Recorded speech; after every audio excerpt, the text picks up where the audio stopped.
I am here today talking to my neighbor, my friend, a wise angel by the name of Ingrid Kern.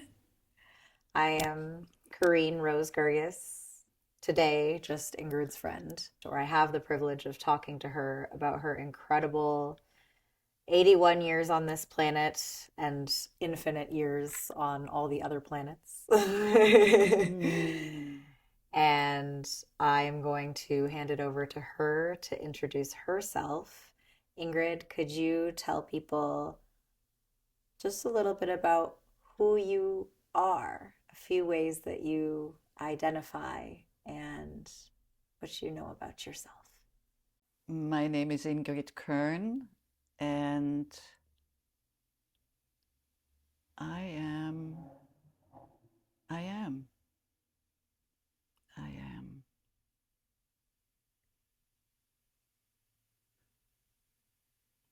just a being here,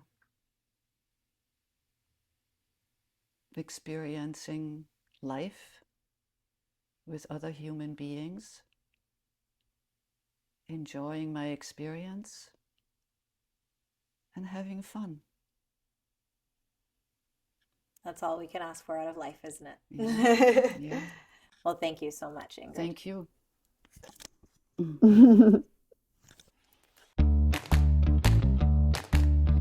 Laughing about what? What do you think? Cats.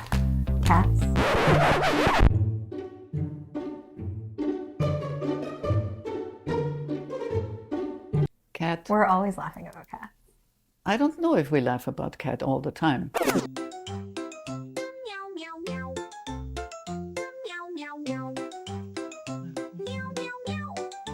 She does really silly.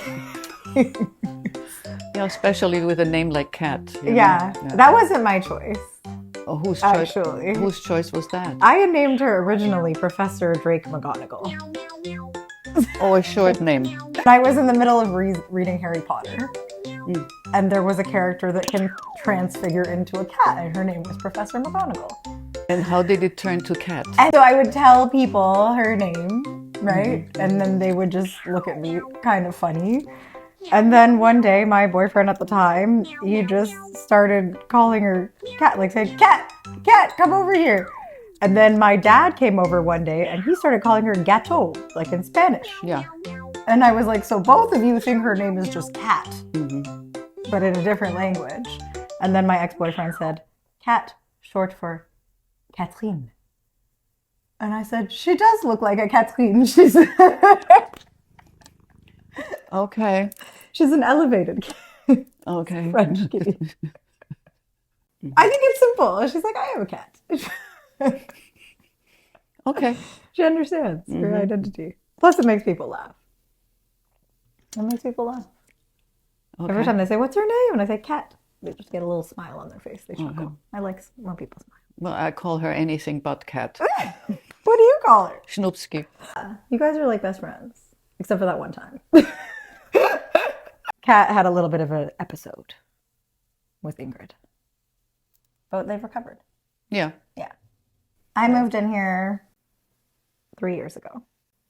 It's only 3 years? You feel like it's been longer. It seems like it's 5, 6 years that you have been here already. Yeah. That's because, you know, with every year that passes, we grow 3 years closer.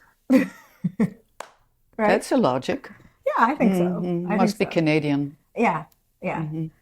Well, 3 years ago, I moved in here, and before I signed my lease, you said, but just so you know, your neighbor is a little bit cuckoo. A little bit. No, I didn't say cuckoo, I said crazy. I was trying to be polite.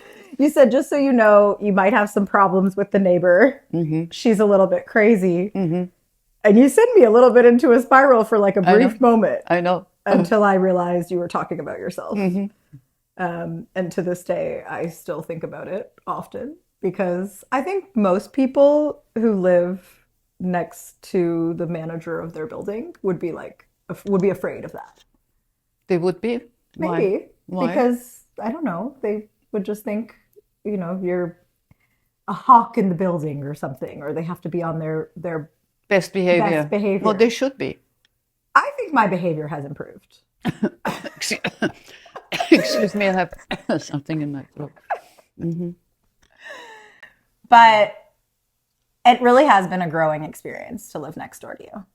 Yeah? Yes. It does? In what way? It has been a growing experience.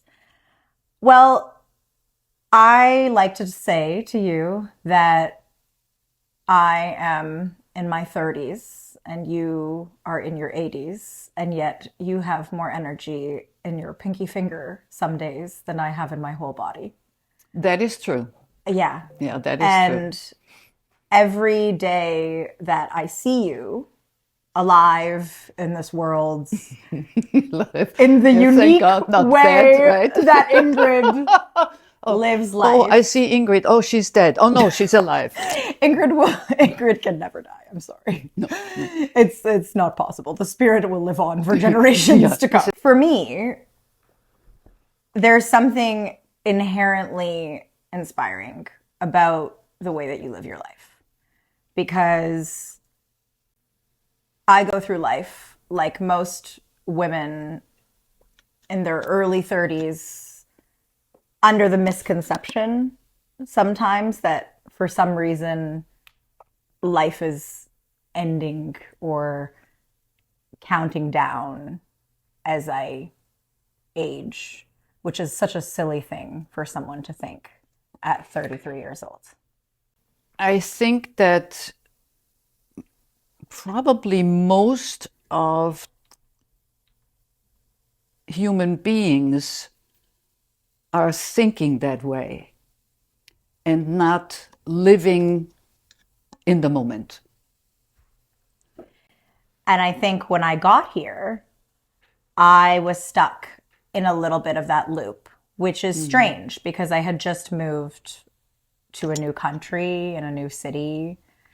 I had all of these exciting opportunities ahead of me and a fresh start.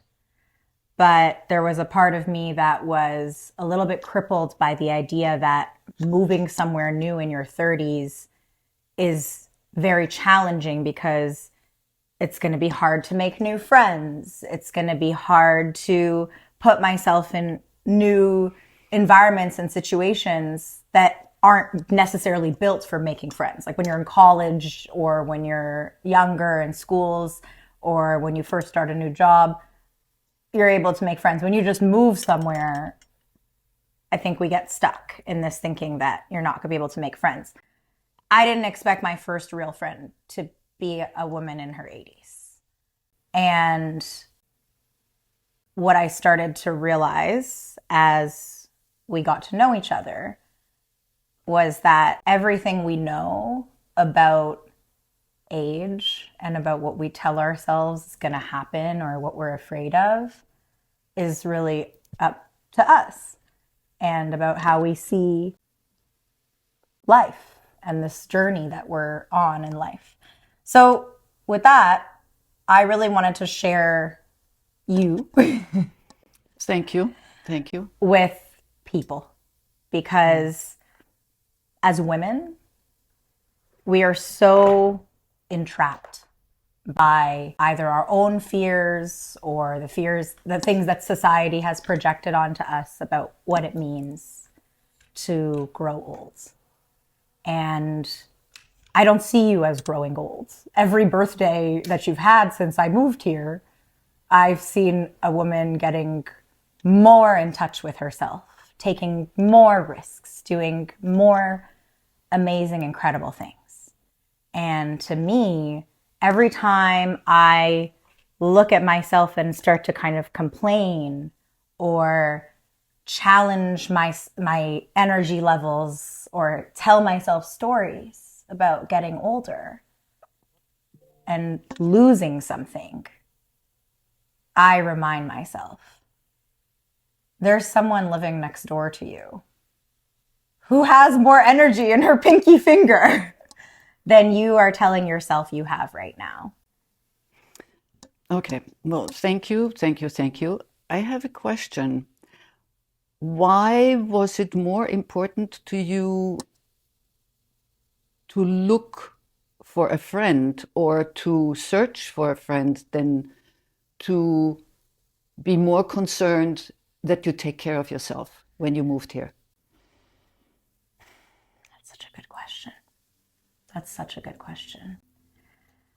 I think I got so used to the idea that you are a reflection of all of the company that you collect and the people that are around you that call your phone or text you or have how many happy birthday messages you get, or all of these things which I've since realized are misconceptions. But at the time, I couldn't see what was in front of me for my own self and my self growth because I was concerned with what I was leaving behind when I left behind the friends that I had known and the life that was comfortable. And you were 30. About to turn 30 when I came. Yeah. I moved from Austria to New York when I was 30. Now that's a different country, different language, no family, no friends. So it was no business, no opportunity to work. So in a way, I understand that you are concerned. I was just curious why the friendship and not that you take care of yourself. I think I saw moving to a new country as a move to take care of myself. I knew that the life that I had, that I was leaving behind, was one where I was settling. I knew that there was something for me in listening to myself. And it took me 5 years. I'll admit, it took me 5 years of battling with myself about whether or not it was the right decision to come out here. And I have a lot out here. I have family out here. But I was battling with my fear. So talk to me a little bit about your early move and your life that you were leaving behind in Vienna and what brought you to New York. I was modeling at the time and acting in Vienna, Germany, Italy, Switzerland. And love brought me to New York. As love does. Yeah. And was there a sense of leaving behind, or was there a sense of open opportunity? And what was different about your perception of that move versus the reality of that move? For me at that time, it was the most important thing to me to be loved. I don't care, never did care about money because I always had it. I always made it. And there was a man who loved me. And that was the most important because of my upbringing, where I didn't have the love. And the drawback of that was only apparent after I got divorced, after 17 years, realizing that by giving up taking care of myself, I gave up my identity. And that's when the battle began, when I had to work on myself. Because up until that point, I had no idea that I had a problem, that I had a monster, the monster of fear. Because we all have fear. Fear of whatever, too young, too old, too thin, too heavy, too tall, too short, whatever it is, we all have fears. And what is it that you discovered that you were really afraid of, or the monster within? I'm not good enough because I was never good enough for my father. Never, no matter what. And did that feeling carry over to your marriage? No, because there was another issue, because I promised myself that I will do anything and everything my husband is telling me, because I didn't want to end up like my mother. I looked at my mother being boring, not drinking, not smoking, and that's why my father had a mistress. And I said, I am not going to I will do everything my husband is telling me. And I did. And that was my downfall. What were, if you don't mind sharing, what were some of the things that your husband asked of you that ultimately kind of It's created this? not a matter of he asked me. It's when you think about the 70s and 80s in New York, Manhattan, drugs. So here, have it. Everybody else does it. And then whatever, you know. And after the divorce, my saving grace was my martial arts teacher, who pointed out that we went all the way back. I told him about my father, and I mentioned that when my father came home and he said, show me what you learned at the conservatory with the piano. And of course, I was so afraid I hit the wrong note. And he pushed me off the stool and played the piano. And my teacher said to me, you have to start looking from a different point of view. Maybe your father didn't hear the right note. Maybe it was not you. And that was an opening for me.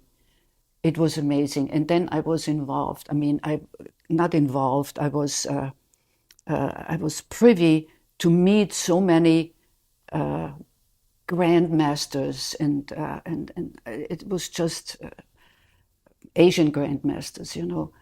And they showed me a totally different aspect to life. And that's when I started to work on myself and went way, way, way, way down deep. And that was difficult. That was hard. I came to a point once when I was sitting upstairs, crying, screaming, throwing up, purging, meditating. And I called my master and I said, you know, I understand that people say I can't take it anymore. And he said, stop it. Don't do anything stupid. I said, no, I'm not. But I understand, because it's so difficult to go all the way back and experience that pain you experienced as a child. But I would do it again, because I'm the person today I was supposed to be.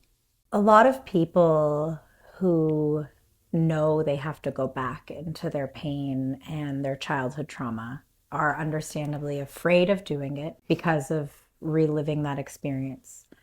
What do you have to say to people about how they can relive and experience it, but move forward and through it rather than living in it and sticking to it? Well, my answer to that is I was not afraid to go there. I knew that I had to go there. There was no fear. It was just the pain and the anger, the hate, which I had kept inside, and spewing that all out, you know, which in a way I was blessed, because my father died when I was 18. My monster, the fear, was gone. I didn't even know I had a problem, because I was there and I took everything on. I was afraid of my father. And yes, when I was a teenager, I challenged him, because I knew I couldn't do anything. He came home, he would find something to beat me, or to throw me, or kick me, punch me, whatever. Didn't matter. So that was gone. So I said, I'll take care of it. Now, 70 years later, I first understand where he was coming from, and how fractured he was. He was World War II. He never talked about anything. Do I understand it? No. There is no excuse to beat a 3-year-old the first time you meet her. No, nothing. He had his own demons to deal with, and he didn't have anybody to talk to. And he took it out on me. And he was drinking. And he had a mistress. It's so powerful to be able to approach somebody who's hurt you with a level of empathy and understanding without excusing what they've done, but being able to put yourself in a place that helps you heal and remove the pain. Because I think what we tend to forget is that most people are projecting their experience. They're projecting their trauma, their pain, their fears, whatever they're stuck in, their stories, and they're bringing it to the people that they're in relation with. And it's very unfortunate when it's parents, because of course you have a responsibility as a parent to find a way to manage that so you can nurture this young life. But that type of projection is everywhere. I know you and I have spoken about, even on a smaller scale, like your friendships or people around you, that they think what they're doing is loving you. They think what they're doing is caring. But when you express something you're doing for yourself, they might have a judgment or a thought or a question that really has nothing to do with you and only has everything to do with them. Can you think of any recent experiences that you've had, like where you've taken a risk on yourself, or you've done something for yourself and your identity and your power, and you've received some type of, feedback or questions or doubts or hesitations from people in your life?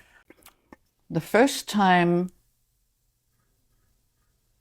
was in 2007. I was working with a channel, and the woman said to me, "You have so much protection, talk to your angels." And I said, "Yeah, right. Ingrid will talk to her angels." Never happens. I drove down Wilshire Boulevard, and one day I said, "Okay, good morning, angels. What am I supposed to do in my life?" Not with my life. I was driving to the office, and it was snap. Sprinting. When I was 16, I was supposed to be submitted to the preliminary tryouts for the Olympics in Rome to run the 100 meters, to the shot put and the long jump. Oh. And my father said no. And I wasn't even allowed to go to the track after that. So for 49 years, running was out of my visual. So I said, okay. At the time, I had a girl here from Canada, and she was a 1,500-meter runner sponsored by Nike. So she was good, right? She was all right. And I came home and I said to her, "I want to run." And she said, "I'm coaching you." Wow. So she coached me, and I was telling everybody in my real estate office and all of my friends, I said, "I'm going to run. I'm going to," oh yeah. And then, of course, because I shared my thought with a group of the Austrian American Council West, I met a woman who was in the senior games, and I didn't even know that existed. So it took me another few years until I got to that point, and that was in 2007 where I said running, right? So I told everybody I will run, and they said, "Are you crazy? I mean, are you nuts? What are you doing? You are now 60 whatever, and you want to run? You didn't run for 49 years. What if you injure yourself? What if you don't win?" I'm like, I want to have fun. This is what I wanted to do when I was 16. Now I have to, impossible. My God, oh my, what are you doing? Okay, fast forward. So I ran the first time in the qualification for California for the nationals, won a bronze medal. I was so ticked off that I didn't win. I was so Bronze is not enough for angry. Ingrid Kern. I qualified. The following year, up north, we had the nationals. I came in 6th. And then in 2010, the girl moved out. I didn't have a coach, so I went online, and there was, and I, sprinting coach. I Googled sprinting coach, and I came across a college sprinting coach, Mr. Mangiacotti. Never forget that name. I did everything he was talking about, right? And I trained like crazy, right? And had to run for California again, of course, to qualify for the following year. Came in 2nd, won a silver, and then in 2011, in Texas. So the prelims, we had 104 degrees, and I won the preliminary, won the qualification with a most god-awful time. My heat, there were 64 women. I won my heat. And the next day it was 67 degrees, pouring rain, thunderstorms, right? We were supposed to be in the blocks at 8 o'clock. Finally, we're in the blocks at 12. The gun goes off, we're off.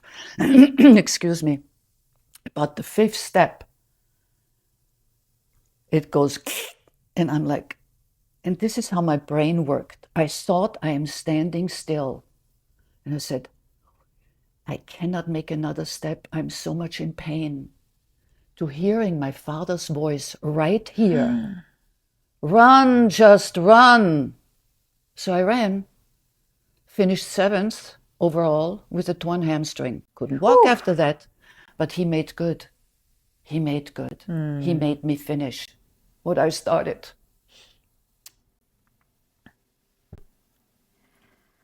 It's extremely powerful. Yeah.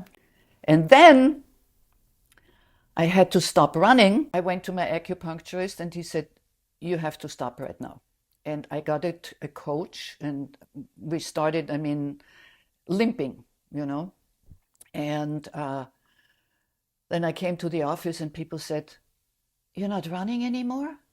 I'm like, no, I can't run. I have a torn hamstring. Oh my God, you don't feel that? Didn't it make you feel good? Right. What are you doing? Why don't you continue? Look how much better you got. I'm like, excuse me? First you're telling me I shouldn't run. Now you're telling me I shouldn't finish. What was this? Is this your dream or my dream? It means that people always need you to prove to them something is right for you, to see that it's right for you, even when you know and you knew that it was right for you. The interesting thing is that it took me so many years to understand and to realize that you can be emotionally and psychologically abused by women as well as men, because my focus was I have to protect myself. I'm always protecting myself. When there is something with a man, I can have jokes, make jokes, be funny, whatever, but I'm always protecting myself. With women, I didn't feel to do that. And bam. We let women in a lot because we have this idea that we're all in community together, and we're very emotionally open with other women. It's something we criticize men for not doing. But here's the thing, what I also had to learn, and my mother always said, Ingrid, you will learn something new every day until they put you in the box.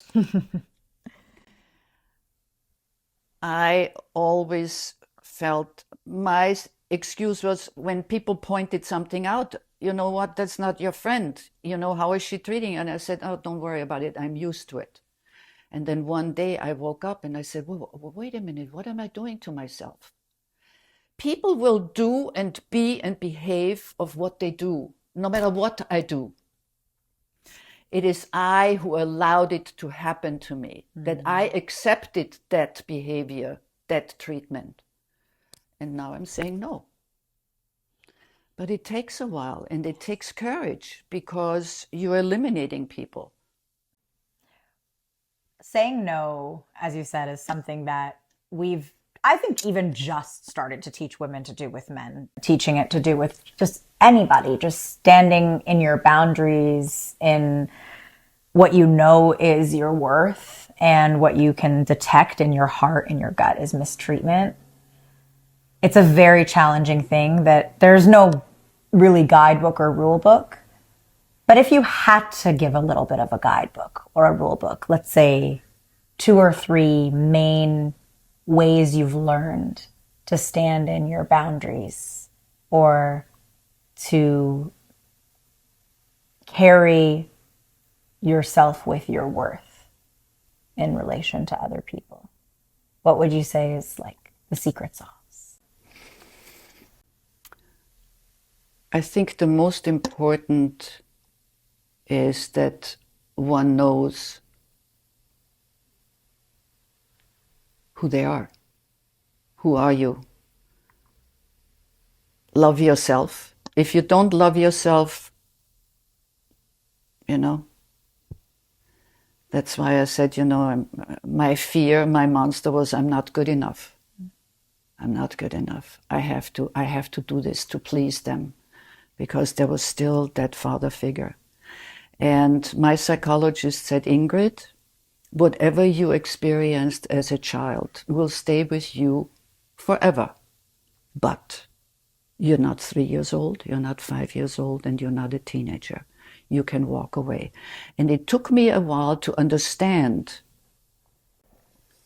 that I get more respect now that I'm still cocky, and I'm still as you should be, fashion model, international fashion model, senior Olympics games runner, whatever. It's I'm just being myself without an excuse, and not looking for approval, because I don't want to please 5 billion people, so 5 billion people will not love me. So that's okay. If 2 or 3 or 5 or 10 love me, that's fine. To me, it's more important that I go to bed and I said, I did a good job. I made this person laugh. I made this person laugh, because I get joy out of making people laugh. And that makes me laugh too. It's a deeper knowing of your why and of the way that you add value to spaces around you and your energetic contribution to the spaces around you. Energetic contribution is the perfect example. Yes, because we are more human doings than human beings. And being who you are and presenting yourself who you are and being able to bring joy and a smile to somebody's face, that's, I think, what it's all about. It's so much value. It's so much value. And we live in a world where people get all of their value, or much of their value, from more shallow symbols of what worth is, whether it's money or big awards or fame, social media followers, whatever, it is.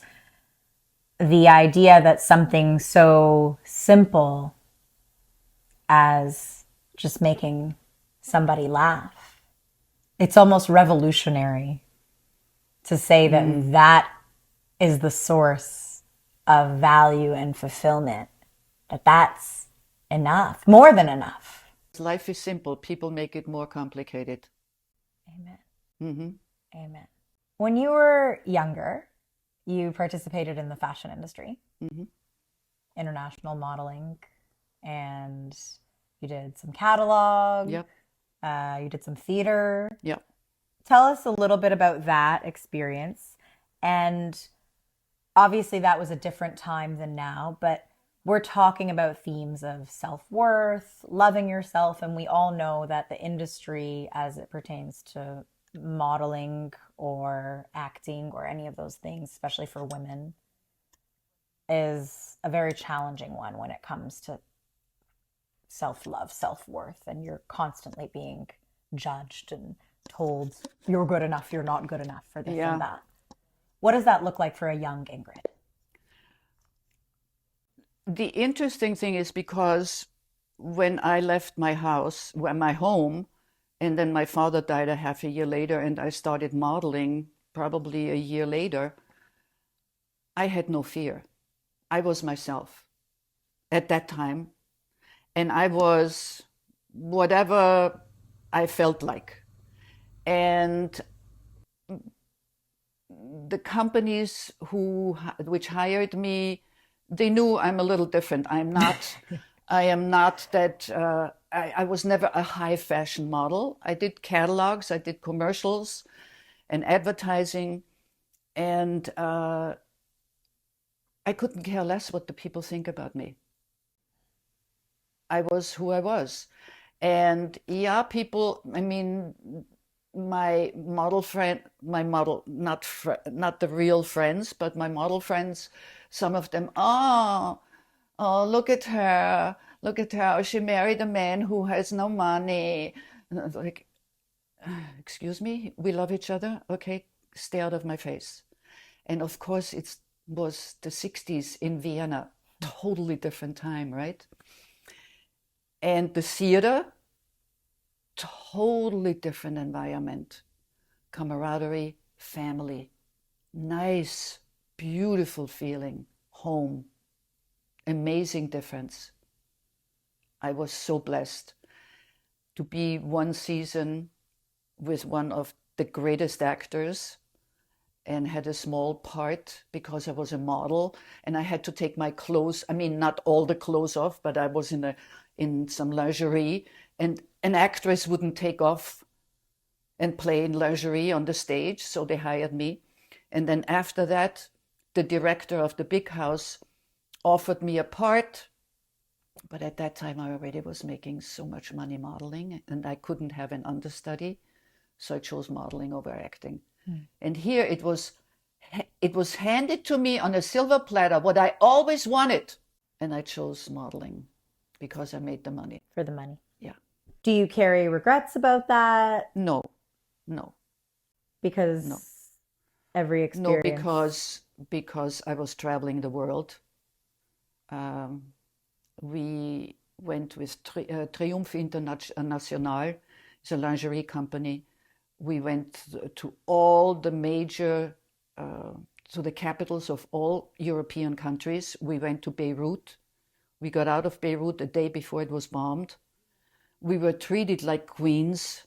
It was an incredible experience. Incredible. And I wouldn't have met my husband, my second husband. I wouldn't have come here. I wouldn't be here.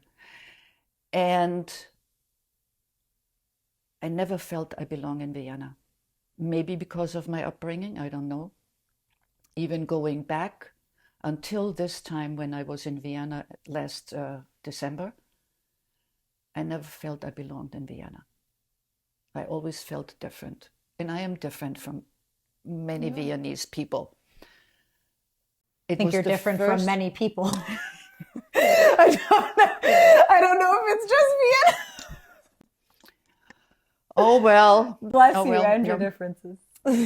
This time in Vienna, for the first time, it was not even that I took the time. It was so apparent that when I walked through the streets and I was apparent of the magnificence and the powerful culture and the history of Austria. It is magnificent. Do I want to live there? No. Just something you knew inside. Yeah.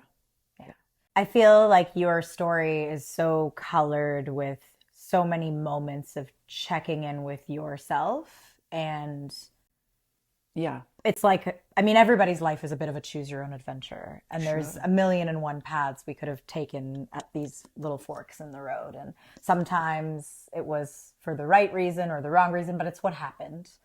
And it creates blessings and it creates, mistakes and good and bad. Do you think there are wrong reasons, or is it just a step to grow? I think everything is a step to grow. Thank you. I don't believe in mistakes as a negative connotation. I have become and evolved so much more through my mistakes than through the things that have gone right in my life. When you ask me about what's gone wrong in my life, I have to think about it deeply because I've gone through this process of healing through all of those wrongs and mistakes to see them as the gifts that they were. Whereas if you ask me, oh, what's gone right in your life? Sometimes those things, the answers to what's gone right in my life, came up directly as a result of the thing that was going wrong. And so to know that that pattern is just going to continue and be reflected in life, 20s, 30s, 80s, it doesn't matter. Like your mom said, that we're going to learn something new every day until they put us in the box. I welcome all of the mistakes, every single one. And not just for me, all of the people that I love when they embrace them. Of course, there are people who stay stuck in them and woe is me. And I think that's part of why we're here, is because, you've had a decorated life, that's to say the least, right? Yes, I did. A decorated life. Yeah, you do I still do. live a very decorated life. Many countries, many jobs, many creative pursuits. And us having this conversation, I know the women around me in their 30s or 20s or 40s, in that sort of range of age, just struggle so much with this feeling like it's the fear, the inner fear of a fresh start or trying something new or doing something different, taking that risk on themselves. Or not being accepted. Really, the Kickstarter for me was that you called me excitedly and said, Corinne, it's my birthday coming up and I'm going skydiving. Yeah. And I wasn't even surprised. There were only two people who I asked. That was my master in New York and one of the tenants from Romania or wherever she was. No, not Romania, the former Yugoslavia, Croatia. I said, what do you think I'm doing for my 81st birthday? And she said, skydiving. She said, and I said, oh, how did you? And everybody said, you go on a date, you have a party. I'm like, why would I be calling you about that? Yeah, I didn't guess right. I definitely didn't guess right. But I didn't guess right, but I was still not at all surprised. There was no part of me that was like, what? I was like, yeah, for sure. And then 16 days before my birthday, I ran across the street to my car. I mean, ran across, right? I just jogged across the street, and from nowhere I was on the ground. And I didn't know why I fell. I didn't trip. There was nothing. Later I understood that I had vertigo. How many people told me, that's a sign, Ingrid, you shouldn't skydive. No. Don't you realize it? No. I said, I'm postponing it. So I postponed it to May 10th, which is the day before Mother's Day. And then my friend and I drove out, and they called me at noon. Well, we're just starting with the morning jumps. Do you want to take a chance? I said, no. I postpone it. Okay? People said, Ingrid, do you realize this? This is the second time. Don't jump. You can die. I'm like, thanks for telling me. Not like you didn't sign the form that said, you can die. Do you agree? So I postponed it because it was May. I said, okay, June gloom, May gray, June gloom, June 29th. It was still a little cloudy on that day, but it was anything, something I, unbelievable. I absolutely felt that I was transported into a different dimension. As you were falling. Unbelievable. And this is just another example It's of the ways. unbelievable. Again, I'm 33. I haven't done it. I've always said I'm not really, that the idea doesn't excite me. Really, it's fear. It's fear. And I'm just, what excuse do I have? What excuse do I have? I had no fear. Yeah. I was the calmest I have ever been in my 81 years. Wow. I was totally at peace. The only thing which excited me was my instructor who pushed me, and he said, and then he had a plastic snake on my right at my right leg in the plane. Of course, I was like, oh my God, to have some excitement. That was it. So you were afraid of the plastic snake, but not of jumping No, out of the plane. no. Okay, I'm clear. I was totally at peace. And the minute we walked out, I mean, he told me exactly what to do. We walked out, we turned. The free fall was exhilarating. The only thing, I had the dry mouth because I didn't have any cover or anything. And then after a minute of free fall, you just fly, you just glide. And he wanted me to push the little slings. He said, you push it down, we turn to the left, and you push here, and you turn to the right. I said, no, you do it. I just want to float. I want to be a bird. And then, bam, you're on the ground. It's over. The whole thing is 4 minutes. Incredible. It was absolutely, unbelievably incredible. So, as a woman who is very clearly living your life to its absolute fullest at 81 years old and jumping out of planes, is there any age or stage in your life that you would go back to if you could? I would relive my life starting at 18 with the knowledge what I know today. And what would you tell 18-year-old Ingrid? I don't think at 18, I think I would tell her something when she was 30, when I was 30. You don't have to do anything to please anybody but yourself. Because by doing what others offered, I could have said no, right? Yeah, take it. So look, everybody else is doing it. I lost my identity. But, and that's, I think, my most important experience, when I was alone at home and I was always left some cocaine. I never went out to buy anything.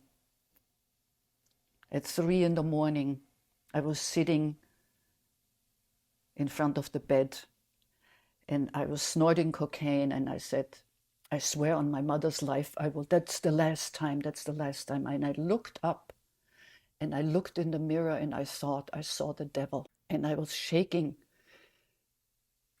And I heard my father's voice right here. So I was right.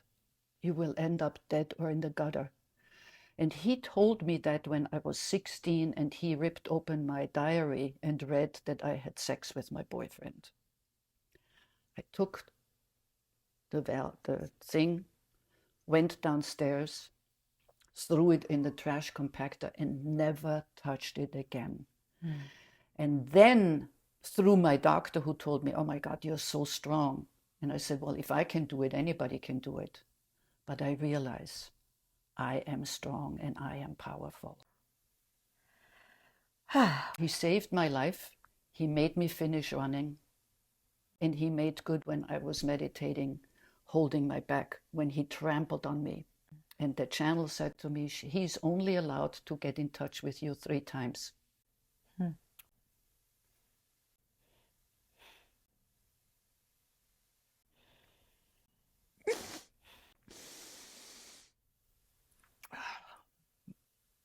also he made good. When there is something and I say, look, look. Well, you allowed him to make good because you Yeah. opened the space Yeah. for forgiveness Yeah. and for clarity and for peace of mind. You can't buy those things. You can only work for those things, and you've worked really Yeah, I did. hard to I gain did. those things. A channel can only move through what we open for them. Yeah. And it's very powerful. So while you may not exactly be able to go back to 30-year-old Ingrid and tell her not to do anything just to please other people and only to please yourself, you are talking to 33-year-old Corinne. Oh, right. And I'm very grateful Thank you. to internalize that message. Thank you. I started the conversation by saying that I've lived here for 3 years and grown extraordinarily as a human being and as a person in ways that I'm sure are visible to you, but also invisible in the way of your impact on them just by existing. Not by advising, not by lecturing, not by all the things, the ways that people might think a 80-year-old neighbor or friend may do. Just by existing as who you are, I've grown as a person and as a woman because I believe that my life is just beginning. It is. And Treasure all it. women, no matter if they're 81 or 33 or 13 or 3, should believe that their life is just beginning. Yeah. And that's what you've taught me.